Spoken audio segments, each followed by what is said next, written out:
Good morning, ladies and gentlemen. Thank you very much for coming here today. Especially since it's a lovely day, it's lovely to see so many of you here. We are actually a full house, which is a very pleasing sight, particularly because this is the very first national summit on loneliness and social isolation to be held in Scotland. So your presence here is very, very welcome. At this moment in time, we're in a very good position to start thinking about the way forward. The foundations are already there, and that is actually why you are all gathered here today, to play your part in working out how we should progress this and how we should tackle this, what's been called a contemporary disease at a national level. There's two things that YouthLink Scotland would like to see as a result of today's conference. It's one, that young people is really recognised as a really key group that we have to talk about and then make sure is included in our work to tackle loneliness. And also that there's a recognition of the wide range of organisations that are involved in prevention and intervention work around loneliness in Scotland today. Loneliness and isolation is absolutely something that should concern us all. And of course there are many reasons, as has been said, why any government should care. Loneliness and social isolation brings problems of ill health, both physical and mental. It denies all of us the richness of what that other person could bring to our lives and to our communities if they felt connected and part of what we're doing. You know when you're feeling it, but what is it? What is loneliness? What are we actually talking about here at this conference? And it's aroused by the failure to satisfy the need for intimacy, a social need. It's a mismatch between what we need and what we actually have. And it's very subjective. And it really can be context dependent. I think I would like to see it being properly resourced, but also there being a proper strategy in place, and it not just being about throwing money at the problem, but it being done in a joined up way, and hopefully for it to be more a bottom-up movement, because I don't think it is just about policy and government strategy. I think it's about the answers being in communities, and that's what we need to explore. And there's a growing awareness of the negative consequences of loneliness for our mental and physical health, as Sabina and Marcus have outlined. Loneliness increases our chances of dying earlier, and is linked to chronic conditions including depression and dementia. So if you measure the difference that your service or activity is having on loneliness, you'll be adding to this evidence base and helping others supporting older people. Also, you'll be knowing that you're improving people's quality of life and their health. And you'll also gain a better understanding of how your service is improving the way that people feel about their connections, and not just counting the number of people someone sees in a given day.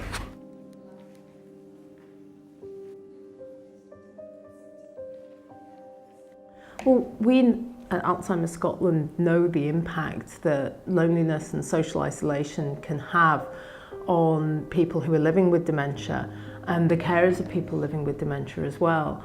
And conversely, we know the positive impact that continuing social interaction and activity can have in terms of somebody's quality of life, but also actually impacting the progression of the condition as well.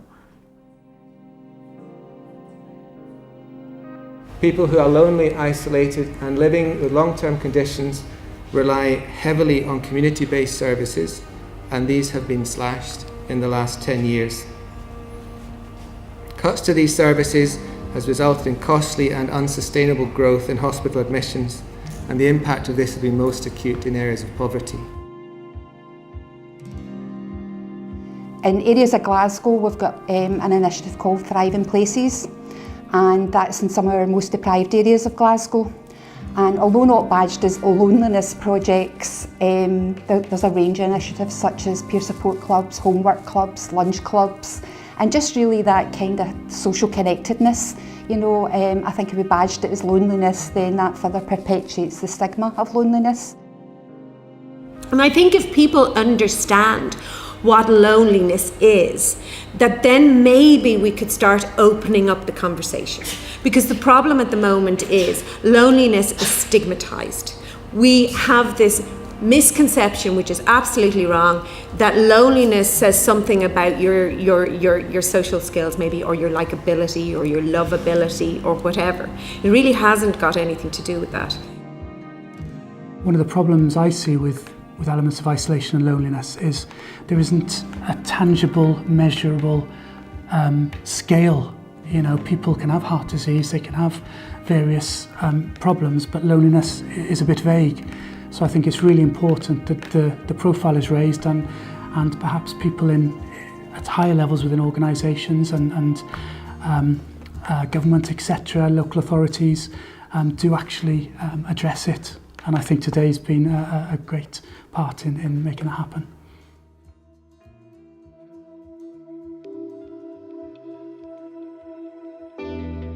These are the 4 scales that I'll be looking at. Our own scale, the Campaign to End Loneliness Measurement Tool, the Dijon-Geerveld, UCLA, and then a single item scale. And again, I just want to sort of stress how important it is that you consider, if you are providing a service, to really consider making that step to measure what impact you're actually having on loneliness, because it's only once the people providing services are measuring that we can really gain that base of evidence that we really, really, really need. Huge number of people in Scotland live with long-term conditions, live with breathlessness, depression, pain, heart disease. If those people don't have anywhere, we only go to hospital as a last resort. No one, or very few people, choose to go through that gate. But as we take away all the reasons, all the people to turn to, all the supports, all the help, all the ones that listen to us, all the ones that take care of us, as we become more and more isolated in our little bubble, and then we go to see the GP, even they have got no time for me, where else is there to turn? Now, the last 10 years, our policy has to make a bigger and bigger field on the other side. Okay? We need to change that. This conference needs to change that. Let's make the environment in which people live one that looks after them, so they don't feel that they have no resort but to go to hospital. Even if it's just maintaining the links, the networks, a forum for people to share learning and ideas around what we're doing in our own areas, and then have some kind of coordinated national approach to that. So it's good to see both the upward bringing of what's on the ground with the national and people around the table as well, to see how we can harness that and give some national direction to that. What research does show is that when we become lonely, we become less socially skilled. So it actually impacts on our ability to engage appropriately in a social situation. Sabina's evidence is that we become less empathic as our own needs, as our adverse symptoms. And if I'm feeling stressed and isolated as a GP, then my ability to empathise with people is damaged. And we know very clearly that enablement doesn't happen without empathy in general practice. Now, the programme that I'm personally involved with is the Links Worker programme, which you've heard alluded to before. We have a social care generalist, if you like, someone who can respond to those aspects that people come in with that have more to do with their personal life and their social life, who can sit down with people and try and help them to find solutions to that, or try and link them up to resources and other people in the community who might be able to help them. So that's a fantastic new role, a new skill base that we have, that we're trying out in the practice. So the other part of it is a practice journey. And at the centre of that practice journey is practice well-being. How do we as carers look after our own needs, and how do we become better at being empathic? Last year, the Parliament's Education Committee, Equal Opportunities Committee rather, published its report on age and social isolation. And that was the first parliamentary inquiry anywhere in the world into that subject. And I think we should be pleased and a wee bit proud that our Parliament had the foresight to do that. So loneliness and social isolation is a sad place for any of us to be. And none of us know when we might also be in that situation. So it is important for us to carry on the work that you're doing, for us as a government to support that work. It has real value to every single human being that you touch, and it has real value to the kind of Scotland that this government wants to build. As your government, we will do our part to support you. Thank you. I think the thing is, loneliness is such a cross-cutting issue that you need to get every minister involved.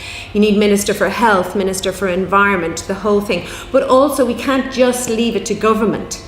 It's a societal issue and we have to play our part in it too. We can't just abdicate responsibility. And we can do that in very, very simple ways, I believe. And this is my final quote from a respondent.